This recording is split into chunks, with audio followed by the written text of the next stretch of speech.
ഭാഗീയത രൂക്ഷമായ കരുനാഗപ്പള്ളി ഏരിയ കമ്മിറ്റിക്കെതിരെ സംസ്ഥാന നേതൃത്വം കൂടുതൽ നടപടികളിലേക്ക് നീങ്ങാൻ സാധ്യതയെന്ന് ഞങ്ങളുടെ കൊല്ലം ബ്യൂറോ റിപ്പോർട്ട് ചെയ്യുന്നു. നേതാക്കൾക്കെതിരെയും വിമതർക്കെതിരെയും കടുത്ത നടപടിയുണ്ടാകും. അതേസമയം CPM ഏരിയ കമ്മിറ്റി പിരിച്ചുവിട്ടതിനെ തുടർന്ന് രൂപീകരിച്ച 7-അംഗ അഡ്ഹോക്ക് കമ്മിറ്റിയുടെ ആദ്യ യോഗം ഇപ്പോൾ ചേരുകയാണ്. ദിലീപ് ദേവസി ചേരുന്നു. ദിലീപ്, അഡ്ഹോക്ക് കമ്മിറ്റിയുടെ യോഗത്തിൽ സമാധാനപരമായിട്ടാണോ ഇപ്പോൾ കാര്യങ്ങളൊക്കെ മുന്നോട്ട് പോകുന്നത്? നിലവിൽ പിരിച്ചുവിട്ട ഏരിയ കമ്മിറ്റിയുടെ സ്ഥാനത്താണല്ലോ ഈ അഡ്ഹോക്ക് കമ്മിറ്റി പ്രവർത്തിക്കുക. താൽക്കാലികമായി അവിടുത്തെ വിമത ശബ്ദങ്ങളും പ്രശ്നങ്ങളും സംഘർഷവും ഒക്കെ ഒന്ന് അടങ്ങിയോ? ഡോക്ടർ അരുൺകുമാർ, ഞാനിപ്പോൾ നിൽക്കുന്നത് കരുനാഗപ്പള്ളി ഏരിയ കമ്മിറ്റി ഓഫീസിൻ്റെ മുൻപിലാണ്. ആ നേതാക്കളൊക്കെ, അഡ്ഹോക്ക് കമ്മിറ്റി നേതാക്കളൊക്കെ എത്തിയിട്ടുണ്ട്. അവരുടെ വാഹനങ്ങളൊക്കെയാണ് ഇവിടെ ഉള്ളത്.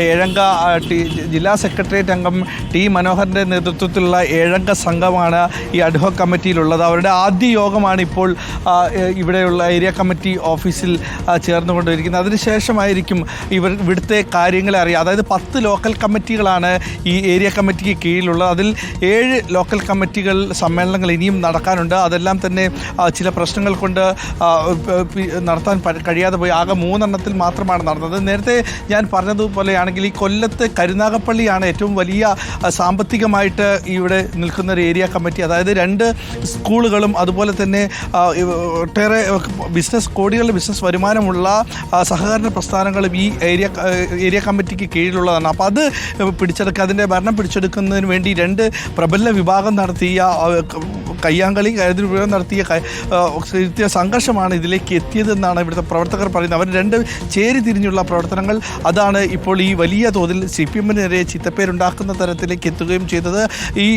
ഇവിടെ നടന്ന, അതായത് കുലശേഖരപുരത്ത് നടന്ന സംഭവങ്ങളായിരുന്നു വലിയ തോതിൽ ചർച്ചയാകുകയും അത് പാർട്ടിക്ക് വലിയ നാണക്കേടുണ്ടാക്കുകയും ചെയ്തു. അവിടെ നേതാക്കളെ, CPM-ൻ്റെ സംസ്ഥാന സമിതി അംഗങ്ങളായ 2 നേതാക്കളെ, സോമപ്രസാദിനെയും രാജഗോപാലിനെയും പൂട്ടിയിടുക അടക്കം ചെയ്തിരുന്നു. അതിനുശേഷമാണ് ഈ കമ്മിറ്റി പിരിച്ചുവിടാനടക്കം സംസ്ഥാന സെക്രട്ടറി MV ഗോവിന്ദൻ ഇവിടേക്ക് എത്തിയത്. കൊല്ലത്തേക്ക് എത്തുകയും പ്രത്യേക യോഗം വിളിക്കുകയും അതിനുശേഷം ഏരിയ കമ്മിറ്റി പിരിച്ചുവിടുകയും പ്രത്യേക 7-അംഗ അഡ്ഹോക്ക് കമ്മിറ്റിക്ക് രൂപം നൽകുകയും ചെയ്തു. അവരുടെ ആദ്യ യോഗമാണ് ഇന്ന് ചേരുക. അതിനുശേഷം ഇവിടുത്തെ ലോക്കൽ കമ്മിറ്റിയുമായുള്ള ലോക്കൽ കമ്മിറ്റിയെക്കുറിച്ച് അതിൻ്റെ റിപ്പോർട്ട് തയ്യാറാക്കും. ആ റിപ്പോർട്ടിൻ്റെ മേലെയായിരിക്കും ഇനിയുള്ള നടപടികൾ ഉണ്ടാകുക എന്നാണ് നമുക്കറിയാൻ കഴിഞ്ഞത്. എന്തായാലും സംസ്ഥാന സമ്മേളനം കഴിഞ്ഞതിന് ശേഷമായിരിക്കും നടപടികൾ ഉണ്ടാകുക.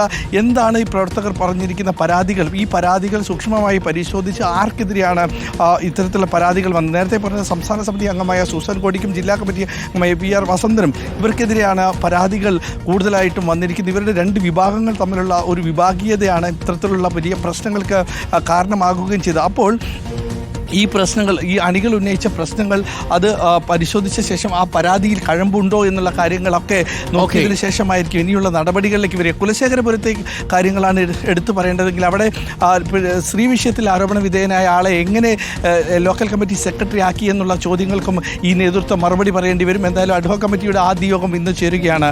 ഡോക്ടർ അരുൺകുമാർ, അഡ്ഹോക്ക് കമ്മിറ്റി ഒരു പെർമനന്റായ സൊല്യൂഷൻ ഉണ്ടാക്കട്ടെ എന്ന് നമുക്ക് പ്രതീക്ഷിക്കാം. CPM-ന്റെ സംസ്ഥാന സമ്മേളനം നടക്കാൻ പോകുന്നത് കൊല്ലം ജില്ലയിലാണ്.